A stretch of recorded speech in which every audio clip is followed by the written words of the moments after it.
Bonjour à toutes et à tous, je m'appelle Philippe Loisor, je suis écrivain, enseignant spirituel et numérologue. Bienvenue sur le podcast Les Petites Flammes. Les Petites Flammes, ce sont les milliers de personnes en quête de vérité, comme la flamme d'une bougie. L'objectif de ce podcast est d'éclairer et d'illuminer les cœurs en quête d'évolution intérieure et que vous puissiez transmettre cette lumière à d'autres flammes comme celle d'une bougie. Je répondrai à tout type de questions liées aux nombreux domaines de la spiritualité. Vous pouvez m'écrire sur mon site internet philippe-loiseur.com. Je publierai un podcast par semaine. Bienvenue, vous êtes de plus en plus nombreux à écouter ces podcasts et ça me réjouit, ça me fait plaisir. Beaucoup de questions, beaucoup de questions qui commencent à arriver de plus en plus. J'essaierai de répondre à toutes ou à regrouper par thème celles qui me semblent bien correspondre à un même sujet. Et aujourd'hui, j'ai une question sur la conscience. Et on me dit: «Monsieur Loisor, qu'est-ce que la conscience?» Alors là, c'est encore un sujet, vaste. J'y répondrai, alors encore une fois, ce ne sera pas d'un point de vue académique, donc je ne répondrai pas à cette question d'un point de vue académique, c'est-à-dire cette approche de la conscience qui est faite par la science officielle.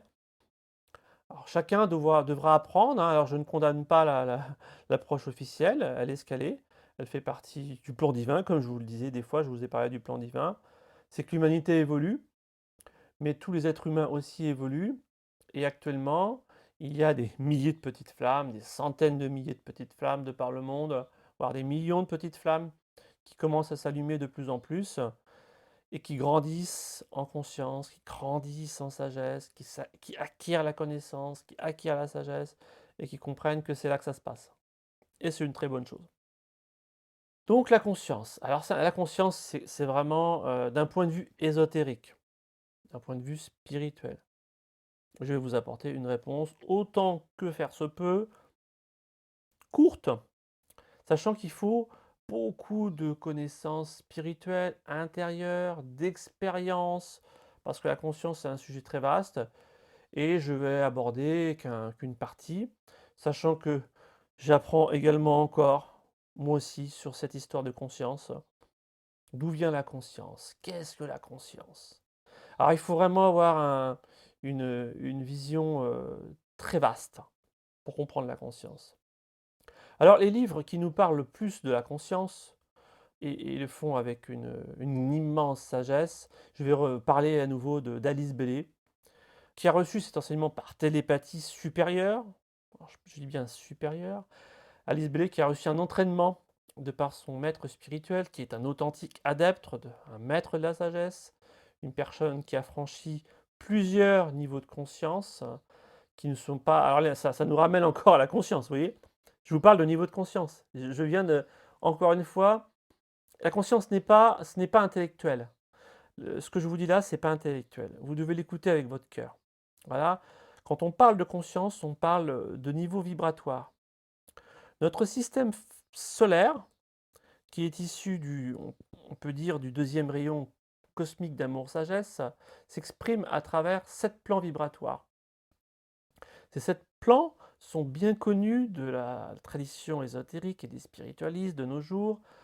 Et ces 7 taux vibratoires sont le plan physique, le plan astral, le plan mental, le plan bouddhique, le plan atmique, le plan monadique et le plan logoïque. 7 taux vibratoires pour 7 plans de conscience. J'aurais pu vous donner une autre explication et vous dire aussi que le plan physique, il y a le plan physique avec ces 3 plans physiques denses que sont les états solides, liquides et gazeux. Mais nous avons aussi le plan éthérique qui gouverne l'éther. Et nous avons aussi le plan astral qui se subdivise également en astral inférieur et en astral supérieur. Nous avons le plan mental qui également se subdivise avec un plan mental inférieur et un plan mental supérieur. Le plan mental supérieur que la tradition ésotérique appelle le plan Harupa, c'est-à-dire un plan sans forme, le plan de la région de la pensée abstraite, le plan du corps égoïque, le plan du lotus égoïque.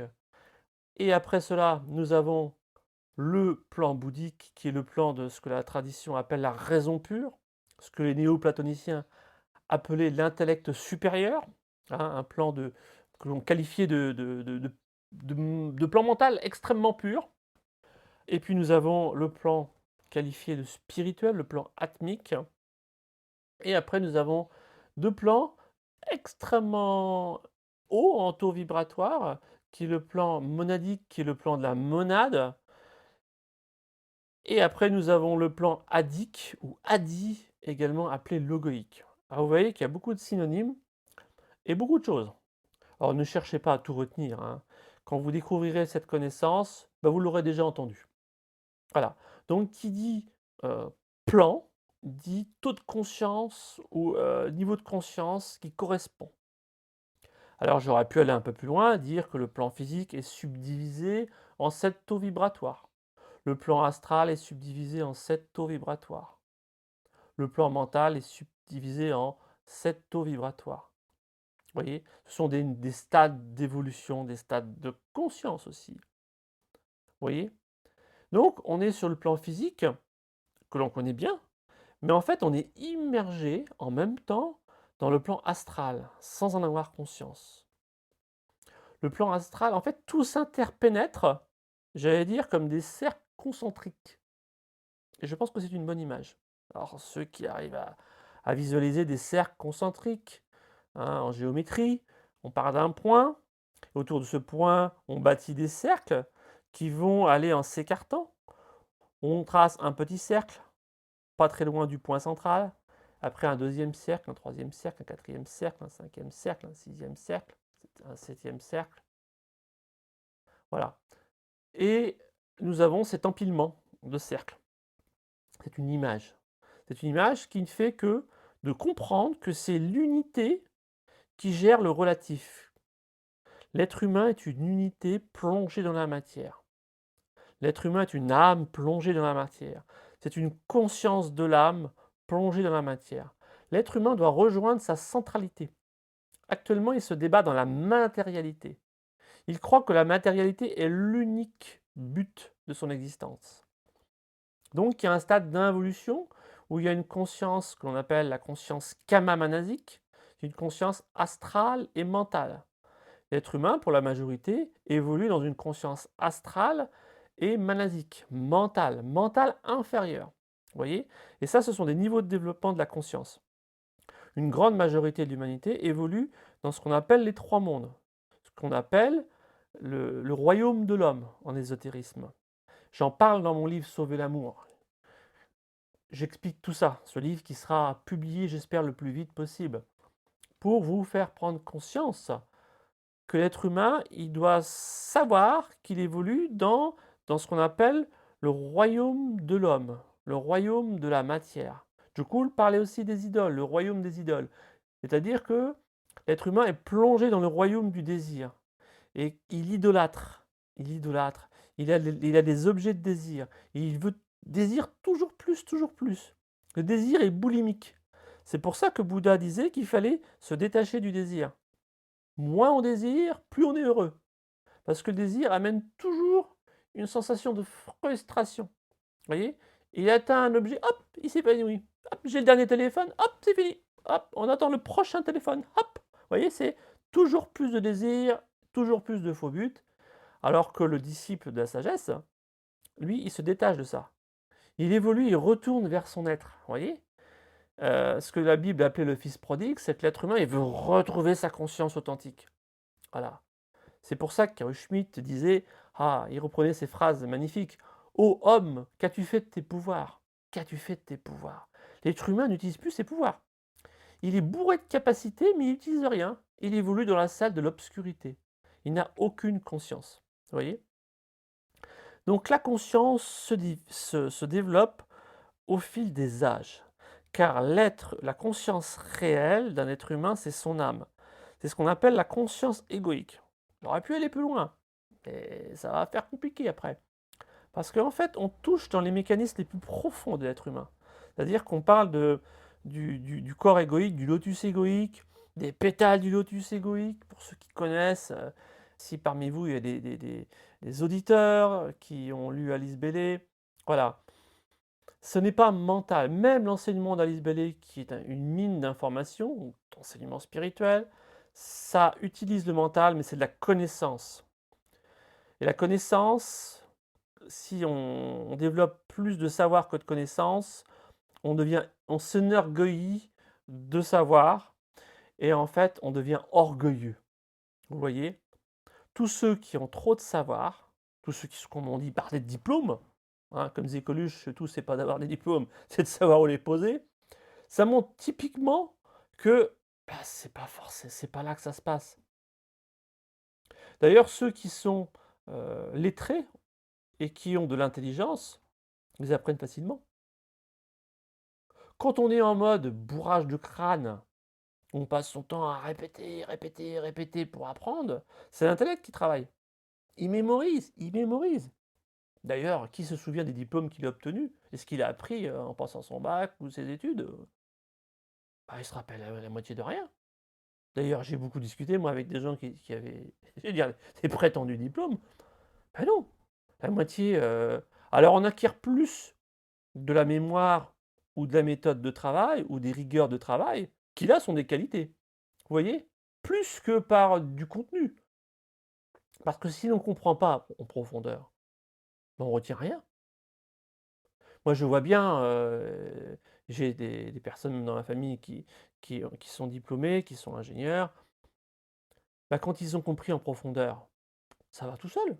Ils ressortent aisément ce qu'ils ont appris. Parce que quand on apprend quelque chose, qu'on acquiert beaucoup de savoir, si c'est pas compris, bah, ça marchera jamais. On répète bêtement. C'est le mode perroquet. Le pire, c'est qu'on retrouve la même chose en spiritualité. On retrouve la même chose en spiritualité. On retrouve des gens qui sont bardés de connaissances, qui sont des bibliothèques ambulantes, mais ça veut rien. Parce que s'il n'y a pas de conscience, on ne sait rien. La conscience naît de l'expérience. Encore la lame numéro 9. C'est l'expérience, la lame de tarot numéro 9 du tarot de Marseille, l'ermite. L'ermite. C'est l'expérience. Quand quelqu'un dit, mais moi j'étais au chômage, je sais ce que c'est que le chômage. Moi j'ai été malade, je sais ce que c'est que d'être malade. Celui qu'on a entendu parler, bah, ça reste qu'une simple info. Ah bah oui, il est malade. Bon, bah ok. Mais tant qu'on ne l'a pas vécu, bah, il n'y a pas de conscience. Vous voyez? Donc la conscience, c'est une évolution et en fait, il y a des niveaux de conscience et en fait, quand on évolue spirituellement, on peut accélérer le niveau de sa conscience. Vous voyez?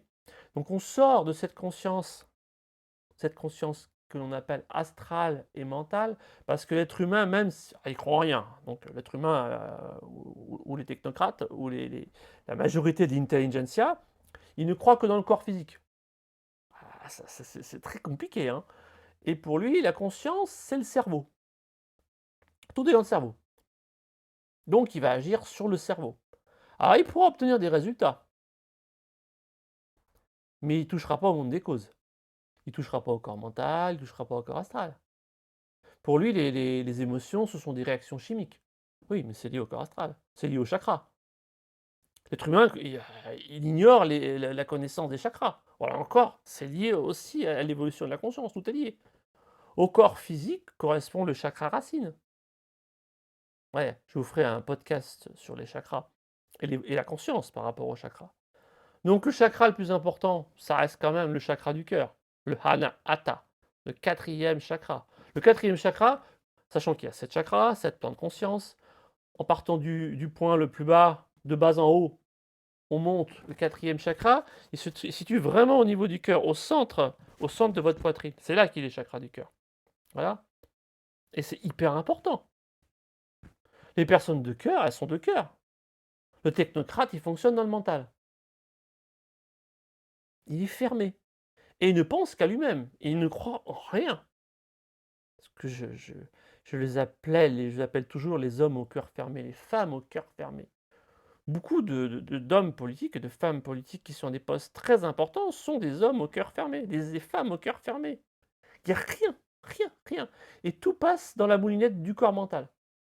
Donc ça, c'est aussi un état de conscience, vous voyez?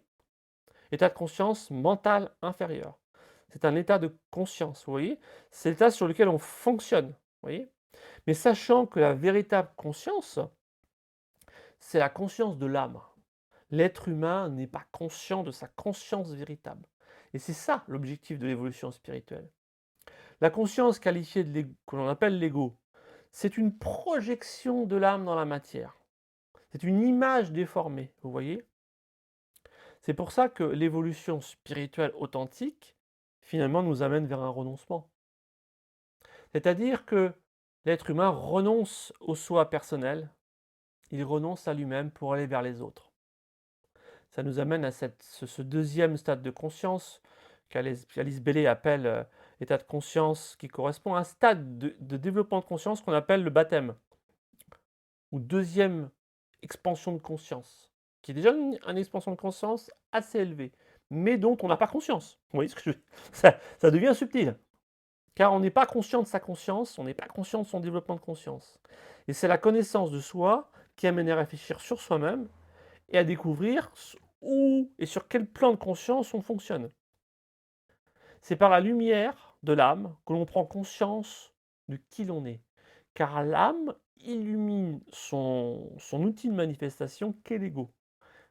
C'est pour ça qu'au début de l'évolution de la conscience, encore une fois, on fait de la méditation et de l'introspection, et on change son caractère, on réforme son caractère. Vous voyez? Donc il y a aussi alors les expansions de conscience qu'Alice Bailey appelle des initiations qui portent vraiment ce nom. Et les initiations, ce ne sont pas des diplômes, ce ne sont pas des structures sur le plan physique, ce ne sont pas des personnes qui vous disent: «Ah mais je te donne telle initiation».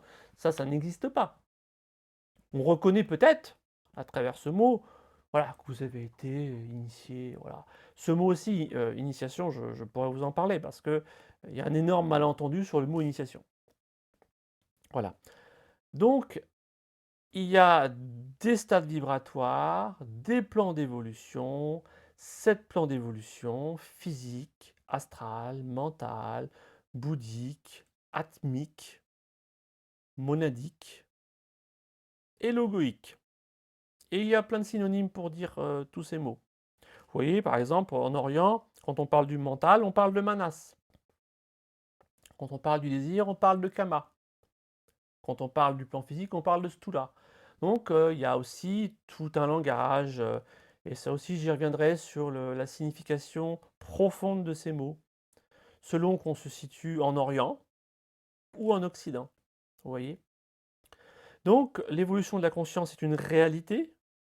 Lorsque la personne vit dans l'obscurité, qu'elle ne sait pas qui elle est, qu'elle porte en elle une véritable conscience, qu'elle doit apprendre à penser consciemment, que la pensée est un organe réel, intérieur. Vous pensez, vous devez apprendre à penser consciemment. Voilà. Et on grandit en conscience. Et on subit, au fur et à mesure de notre évolution, ce que la tradition ésotérique appelle des expansions de conscience. Donc l'être humain sort d'un fonctionnement égoïste, qui est lié à l'ego, pour aller vers un fonctionnement de conscience qui est impersonnel, l'impersonnalité qui est l'état de conscience de l'âme. L'âme est fondamentalement impersonnelle. Elle n'a pas à y penser pour y être, elle l'est fondamentalement et consciemment. Elle est ce qu'elle est. Donc lorsqu'un état de conscience avancé est atteint, que l'ego est totalement transformé, il fusionne avec sa réelle conscience, et comme le dit Elisabeth Eich, la personne meurt, ésotériquement. Vous voyez? C'est ce qui correspond à l'âme numéro 13. Donc c'est une expérience qui est vécue. Vous voyez? Car la véritable conscience, c'est la conscience qu'on appelle la conscience de l'âme ou la conscience de l'esprit. Lorsque cela est atteint, on vit ce que l'on vit et on est ce que l'on est. Il n'y a aucun langage intellectuel là-dedans, bien que l'on s'exprime encore.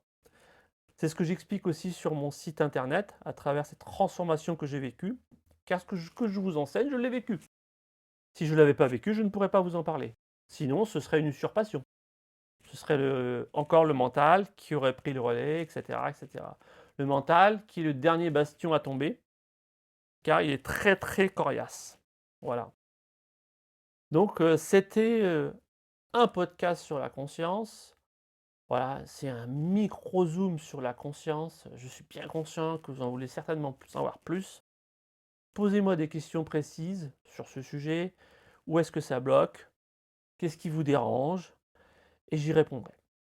Voilà, donc c'était Philippe Loizor, c'était le podcast sur les petites flammes. Les petites flammes, c'est vous tous qui devez apprendre à penser consciemment sur le sens de votre vie, sur le sens de votre existence, sur le sens de l'existence et apprendre à vous connaître vous-même en profondeur. Voilà, et bien je vous dis à nouveau, pensez par vous-même et à bientôt pour un prochain podcast.